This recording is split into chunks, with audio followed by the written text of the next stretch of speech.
Hello guys, welcome back to my channel. কেমন আছো তোমরা সবাই? আশা করছি ভীষণ ভালো আছো। ভগবানের কাছে প্রার্থনা করি তোমরা সবসময় খুব ভালো থেকো। তো চলে এসেছি আজকে আরও একটা ছোট্টখাটো মিনি ভ্লগ নিয়ে। আর আজকে নিশ্চয়ই ড্রেসটা দেখে বুঝতেই পেরে গেছো আমরা কোথায় যাওয়ার জন্য রেডি হয়ে গেছি। আমরা তো সেদিন মানে বিকেলবেলাতে মামা বাড়ি থেকে আগের দিনই চলে এসেছিলাম।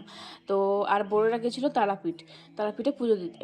তো আমাদেরকে যেতে বলেছিলো, কিন্তু আমি আর মানে এতটা জার্নি হবে, আবার তার পরের দিন জার্নি হবে বলে আমি আর যেতে পারিনি, কারণ আমি তো জার্নি করতে খুব একটা পারি না। তো সেই জন্য হচ্ছে যে আমি আর যাইনি, সেই জন্য আমি বাড়ি চলে এসেছিলাম। আর আমি রেডি হয়ে গেছি আজকে। আর আমাদের বাস তোমার ছিল 12টা, সাড়ে 12টা, দেড়টার সময় বোধহয় আমরা বাস ধরেছিলাম।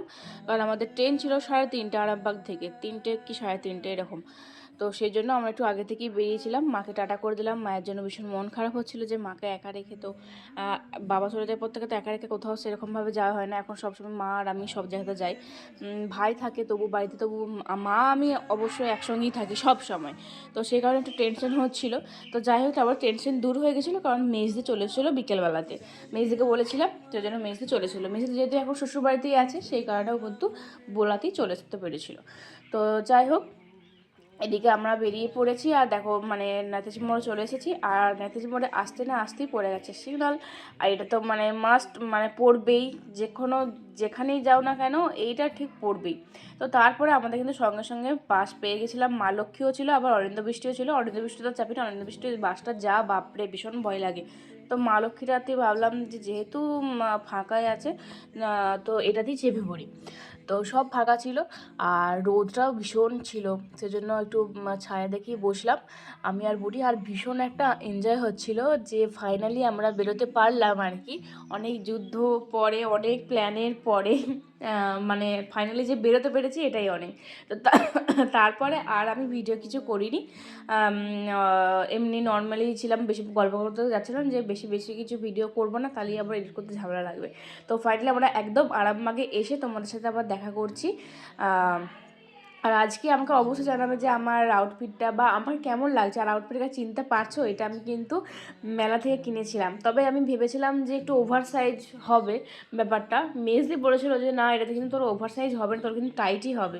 আর এটাই কিন্তু ঠিক হয়ে গেল, দেখো যে টাইটই হয়ে গেছে। এখন আর টাইট গেঞ্জি পরতে, টি শার্ট পরতে ভালো লাগে না, একটু ওভার সাইজ হলেই দেখতে ভালো লাগে। কিন্তু কিছু করার নেই, আমি আর অন্য কিছু যেহেতু কিনিনি, তো এটা নতুন ছিল, তো এটাই পরে নিয়েছি। কেমন লাগছে অবশ্যই কিন্তু কমেন্টে জানাবে। আর তো আমাদের এখানে ছেড়ে দিয়েছে, তারপর তো অনেক ছবি টবি তুললাম। ছবি টবি তোলার পরে ট্রেনও ছেড়ে দিয়েছে। ভীষণ হাসি মজা করতে করতে আমরা কিন্তু ফাইনালি কলকাতাতেও পৌঁছে, মানে যাব করছি আর কি অনেকক্ষণ পরে।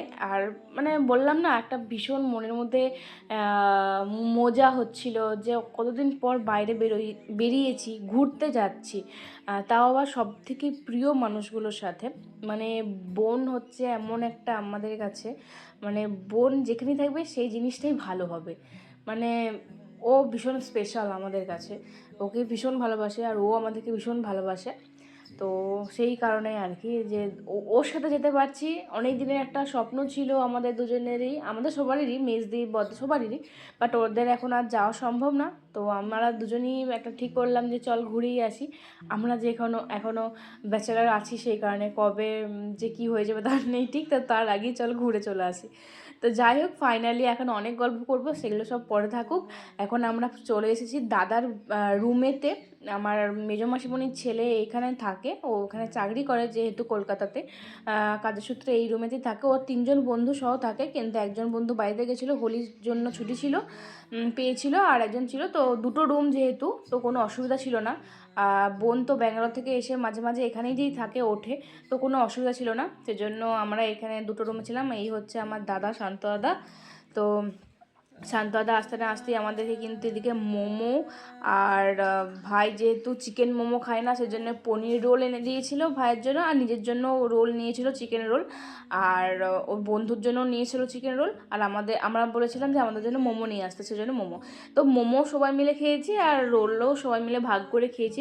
ভাগ করে খাওয়ার মজাই আলাদা, তোমরা তো সবাই জানো। আর কতুলপুরের মোমো, কলকাতার মোমো বলো, এখানের মোমো আকাশ পাতাল তফাৎ।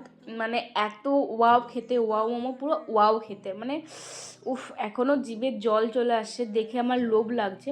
আর মোমো তো এখন সবারই ফেভারিট মানে খাবার একটা, ফাস্টফুডের মোমো একটা ভীষণ ভালো খাবার। তো বোনের রিয়াকশন থেকে বুঝতেই পারছো কতটা ভালো খেতে, সত্যি খুব ভালো ছিল। তো আজকে ব্লগটা আমার এই পর্যন্তই, কেমন লাগলো সেটা অবশ্যই জানাবে। পরের পার্টটা পরের ব্লগে রাখবো। তো এতক্ষণ বাই।